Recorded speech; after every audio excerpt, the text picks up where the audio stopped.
Hello बच्चों, स्वागत है आपका अपनी classes exam study with you में। बच्चों, जैसा कि आप सभी को मैंने एक इंट्रो क्लास के द्वारा बता दिया गया था कि 2000 क्वेश्चन के वन लाइनर या ऑब्जेक्टिव फॉर्म में हम लोग कुछ क्वेश्चन पढ़ेंगे। ठीक है, जो कि आपकी बोर्ड एग्जाम साथ ही साथ आप किसी भी कंपटीशन एग्जाम की तैयारी करते हैं तो उन सभी एग्जाम्स में आपको सारे क्वेश्चंस जो है वो काफ़ी ज़्यादा हेल्प करेंगे बेटा। और कहीं ना कहीं बेटा उन क्वेश्चंस के द्वारा आप काफ़ी अच्छी रैंक को जो है लाएंगे बेटा। ठीक है बेटा, तो देखिएगा, कोशिश कीजिएगा कि जितने भी क्वेश्चन मैं करवा रहा हूँ एक भी क्लास आपकी मिस ना हो। अच्छे से आप पूरी क्लास को देखें। जो भी समस्या हो, जो भी डाउट हो आप लोगों को, आप मुझे बिल्कुल कमेंट करके बताइएगा। ठीक है, इस पीडीएफ के लिए आप टेलीग्राम पर ज्वाइन हो जाइएगा प्लीज करके। ठीक है, exam study with you search करेंगे अगर आप टेलीग्राम पर तो आपको हम लोगों का ऑफिशियल जो टेलीग्राम जो ग्रुप है वो आपको मिल जाएगा। साथ साथ डिस्क्रिप्शन बॉक्स में हम लोगों ने लिंक प्रोवाइड करवाइए, वहां भी आप जाके जो है वो सर्च कर सकते हैं। ठीक है, आपको मिल जाएगी। इंस्टाग्राम, फेसबुक, व्हाट्सएप, ट्विटर सभी चीज़ों की आपको लिंक वहाँ पे प्रोवाइड करवाई गई है। साथ ही साथ इसके प्लेलिस्ट तैयार करूंगा बेटा मैं, जिससे कि आपको सारे जितने भी इसके पार्ट बनेंगे 2000 क्वेश्चन की जितनी भी क्लासें बनती है हम लोग कोशिश ये रहेगी कि 10 से 12 क्लास के अंतर्गत हम लोग जो है 2000 क्वेश्चन पूरे डिस्कस कर लें। अगर मान लीजिए कोई एक्स्ट्रा क्लास भी होती है तो सारी क्लास आपको उसी प्लेलिस्ट के अंतर्गत मिलेगी बेटा। ठीक है, और प्लेलिस्ट की लिंक में आपको जो है डेली क्लास के अंदर जो है वो प्रोवाइड करवाने की बिल्कुल कोशिश करूंगा। तो देखिएगा, आज का हमारा पहला क्वेश्चन जो होगा वो चैप्टर 1 से हम लोग लेंगे। ठीक है बेटा, देखिए पहला क्वेश्चन हम लोग क्या होगा बेटा आज का, कि मानव भूगोल के जन्मदाता कहे जाते हैं। तो मानव भूगोल के जन्मदाता कौन कहे जाते हैं? तो मानव भूगोल के जन्मदाता कहे जाते हैं हम लोगों के रेडियल जी। ठीक है, फिर सेकंड क्वेश्चन हम लोग का होगा कुमारी ईसी सैंपल है कौन है? तो कुमारी ईसी सैंपल एक अमेरिकी भूगोलवेता है। ठीक है, फिर इसके बाद तीसरा क्वेश्चन क्या बोल रहा है बेटा? तीसरा क्वेश्चन बोल रहा है कि निम्नलिखित कथनों में से कौन सा एक भूगोल का वर्णन नहीं है? ठीक है, तो प्रौद्योगिकी विकास के फलस्वरूप आधुनिक समय में प्रासंगिक नहीं है, ये जो है भूगोल का एक जो हम बोल सकते हैं कि वर्णन नहीं है। ठीक है, गलत है ये डेफिनेशन। ठीक है, आगे बढ़ते हैं, अगला क्वेश्चन हम लोग देखते हैं। क्वेश्चन नंबर 4 क्या बोल रहा है भैया? क्वेश्चन नंबर 4 बोल रहा है कि निम्नलिखित में से कौन सा एक भौगोलिक सूचना का स्रोत नहीं है? तो चंद्रमा में चट्टानों पदार्थों के नमूने, जो कि एक भूगोल की संदर्भ सूचना के स्रोतों के अंतर्गत नहीं आता है। ठीक है, क्योंकि हम लोग क्या है उसमें भूगोल मतलब पृथ्वी की बात कर रहे हैं, उसमें हम लोग चंद्रमा ग्रह की बात नहीं कर रहे हैं, तो इसलिए हम लोग क्या है ये कथन हम लोग का गलत हो जाएगा, मतलब असत्य हो जाएगा। क्वेश्चन नंबर 5 क्या बोल रहा है कि निम्नलिखित में से कौन सा एक लोगों और पर्यावरण के बीच अन्योन्य क्रिया है? सर्वाधिक महत्वपूर्ण कारक कौन कौन से इसमें से? तो प्रौद्योगिकी जो है वो महत्वपूर्ण कारक है। ये क्वेश्चन आपका 2024 में आया हुआ है। ठीक है, बोर्ड एग्जाम में। अगला क्वेश्चन है क्वेश्चन नंबर 6 क्या बोल रहा है कि रुको और जाओ निश्चयवाद संकल्पना का प्रतिपादन किसने किया है?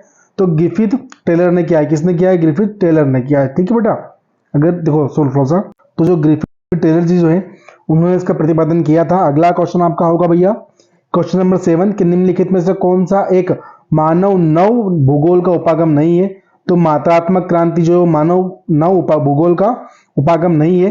फिर हम लोग जो है वो खालिस्तान डिस्कस करेंगे, मतलब कि जो आप लोगों के हम बोल सकते हैं फिलिंग इन द ब्लैंक जो बोलते हैं इंग्लिश में उनको, कि मानव भूगोल को पृथ्वी की उपज किसने कहा है? तो कुमार सैंपल जी ने कहा है। इनका पूरा नाम क्या है? कुमार एलन सी सैंपल जी भी इनको हम लोग कहते हैं। नवा क्वेश्चन है भूगोलवेता रेडजेल को मानव भूगोल का जनक कहते हैं। तो मानव भूगोल के जनक कौन है? तो हम लोग रेडजेल जी जो है वो मानव भूगोल के जनक कहे जाते हैं। अगला क्वेश्चन है क्वेश्चन नंबर 10 कि अमेरिकी भूगोलवेता सैंपल के अनुसार मानव भूगोल क्रियाशील मानव एवं अस्थिर पृथ्वी के परिवर्तनशील संबंधों का अध्ययन है।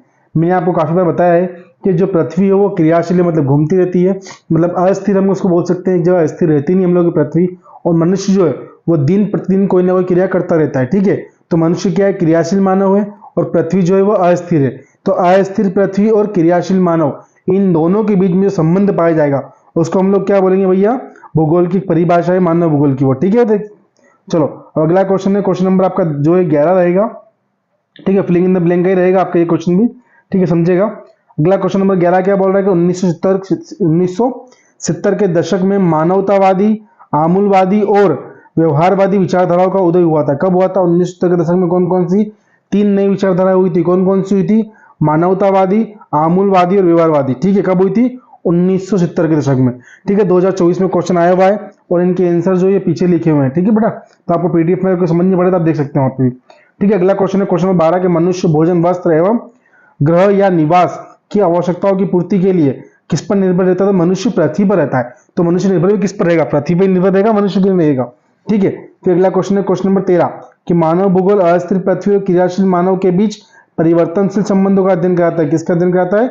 मानव के बीच परिवर्तनशील संबंधों का अध्ययन कराता है। तो संबंध किसके बीच में परिवर्तित होते हैं? तो पृथ्वी और मानव के बीच में होते हैं ना, ठीक है। तो हमने पहली परिभाषा पढ़ी है कि मानव भूगोल अस्थिर पृथ्वी और क्रियाशील मानव के मध्य परिवर्तनशील संबंधों का अध्ययन कराता है। 2023 में आपका क्वेश्चन ये आया था, ठीक है।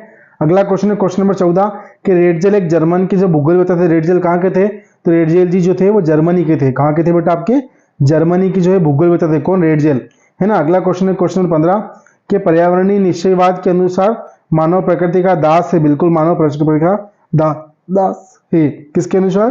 तो निश्चयवाद के अनुसार, ठीक है।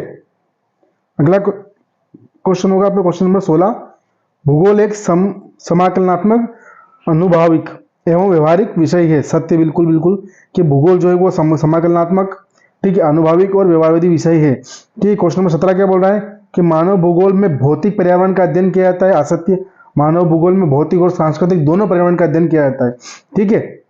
अगला क्वेश्चन होगा हम लोग क्वेश्चन नंबर 18 कि प्रौद्योगिकी मनुष्य पर पर्यावरण की बंदिशों को कम करती है। बिल्कुल सही है। प्रौद्योगिकी जो होती है ना पर्यावरण की बंदिशों को कम करती है, क्योंकि प्रौद्योगिकीकरण के द्वारा पर्यावरण का कुछ ना कुछ हानि होती है, तो बंदिशें हम लोगों की जो है वो कहीं ना कहीं समाप्त होती है, ठीक है। मतलब वो बढ़ती है ना कि कम होती है, ठीक है बेटा। अगला क्वेश्चन देखो क्या होगा बेटा आपका क्वेश्चन नंबर 19। क्वेश्चन नंबर 19 आपका होगा गिफिथ टेलर नव निश्चयवाद के जनक माने जाते हैं। सत्य, बिल्कुल। गिफिथ टेलर कौन है? तो नव निश्चयवाद के जनक है हम लोग। अगर क्वेश्चन आता है कि नव निश्चयवाद के जनक कौन है, तो गिफिथ टेलर जी जो है वो नव निश्चयवाद के जनक कहे जाते हैं, ठीक है। फिर ये क्वेश्चन नंबर 20 अगला हम लोग का कि आमूलवादी विचारधारा किसने दी थी? तो मार्कस के सिद्धांत पर आधारित। किसके सिद्धांत पर आधारित है? तो मार्कस जी के सिद्धांत पर आधारित है। क्वेश्चन नंबर 21 क्या है कि विडाल डी ला ब्लास कहाँ के थे? तो फ्रांसीसी भूगोलवेत्ता थे, ठीक है। जनांक की किससे संबंधित है? जनसंख्या के भूगोल संबंधित है। क्षेत्रीय विभेदन उपागम कब लागू किया था? 1930 का दशक था, ठीक है। नव निश्चयवाद कब, क्या मतलब क्या होता है कि रुको और जाओ निश्चयवाद गिफिथ टेलर का सिद्धांत है। किसका सिद्धांत है ये? गिफिथ जी टेलर का सिद्धांत है ये। अमेरिकी भूगोलवेत्ता कौन है? तो जो हम लोग के एलन सी सैंपल है वो जो है वो अमेरिकी भूगोलवेत्ता हो गए, ठीक है। फिर अगला क्वेश्चन देखते हैं हम लोग हमारा क्वेश्चन नंबर 26 क्या बोल रहा है? क्वेश्चन नंबर 26 हम लोग का कि पृथ्वी के दो प्रमुख कारक कौन से हैं? तो भौतिक प्राकृतिक घटक तथा सांस्कृतिक घटक, मतलब भौतिक पर्यावरण और सांस्कृतिक पर्यावरण, भौतिक भूगोल और सांस्कृतिक भूगोल पृथ्वी के दो प्रमुख घटक जो है कारक हैं, घटक है, ठीक है। अगला क्वेश्चन है क्वेश्चन नंबर 27 क्या बोल रहा है बेटा कि किसी भी समाज के सांस्कृतिक विकास के स्तर का सूचक क्या होता है? तो प्रौद्योगिकी का विकास, ठीक है। जितना प्रौद्योगिकी का विकास होगा मतलब उतना ही समाज का विकास होगा और संस्कृति का विकास होगा, ठीक है। अगला क्वेश्चन है क्वेश्चन नंबर 28 कि मानव भूगोल का जनक किसे कहते हैं हम लोग? तो मानव भूगोल के जनक हम लोग जो है वो फ्रेडरिक रेडजेल जी को कहते हैं। किसको बोलते हैं बेटा? तो फ्रेडरिक रेडजेल जी को जो है मानव भूगोल के जनक हम लोग कहते हैं। अगला क्वेश्चन होगा क्वेश्चन नंबर 29 प्रकृति पर मानव प्रयासों की छाप किसका दयोकत होता है? तो प्रकृति का मानवीकरण का दयोकत होता है, मतलब प्रकृति और मनुष्य द्वारा दो भी परिवर्तन किए गए हैं, ठीक है। अगला क्वेश्चन है क्वेश्चन नंबर 30 की फ्रांसीसी स्कूल के जनक कौन थे? तो विडाल डी ब्लास जो है, ठीक है, विडाल डी ला ब्लास जो है वो फ्रांसीसी स्कूल के जनक कहे जाते हैं। किसके? फ्रांसीसी स्कूल के जनक कौन कहे जाते हैं? तो विडाल डी ला ब्लास कहे जाते हैं, ठीक है बेटा। अगला क्वेश्चन हम लोग का होगा क्वेश्चन नंबर 31, ठीक है, थर्ड लास्ट हम लोग का क्वेश्चन होगा ये कि मानव भूगोल की कल्याणपरक अथवा मानवतावादी विचारधारा का संबंध किससे था? तो लोगों के सामाजिक कल्याण था। किससे था बेटा? लोगों के सामाजिक कल्याण से इसका संबंध था। क्वेश्चन नंबर 32 हम लोगों का सेकंड लास्ट कि एंथ्रोपोजियोग्राफी नामक पुस्तक की रचना किसने की थी? तो फ्रेडरिक रेडजेल जी जो थे उन्होंने एंथ्रोपोजियोग्राफी पुस्तक की नामक की रचना की थी। पुस्तक की रचना किसने की थी? कौन सी पुस्तक? तो एंथ्रोपोजियोग्राफी किसने की थी? तो फ्रेडरिक रेडजेल जी ने की थी बेटा हम लोगों की, ठीक है। फिर अगला क्वेश्चन है क्वेश्चन नंबर 33 लास्ट क्वेश्चन होगा हम लोग का आज का, ठीक है। क्या बोल रहे हैं भैया हम लोग कि व्यवहारवादी भूगोल का संबंध किस सामाजिक विषय से है? तो मानव भूगोल से, ठीक है बेटा। इसी के साथ बेटा आज की क्लास में हम लोगों ने 33 क्वेश्चन डिस्कस किए हैं। कल हम 33 क्वेश्चंस के आगे डिस्कस करेंगे बेटा। तो कल मेरी कोशिश रहेगी लगभग हम लोग 80 क्वेश्चन तक डिस्कस करें बेटा। तो अगर आपको क्लास पसंद आई तो प्लीज चैनल को सब्सक्राइब कीजिएगा और आपके जितने भी फ्रेंड्स हैं, जितने भी स्कूल के फ्रेंड्स हैं आपके, ठीक है, उन सभी को रिकमेंड जरूर कीजिएगा बेटा। और जो बच्चे कॉम्पिटिशन एग्जाम की तैयारी कर रहे हैं वो लोग प्लीज डेली क्लास को देखिएगा, ठीक है। Thank you so much.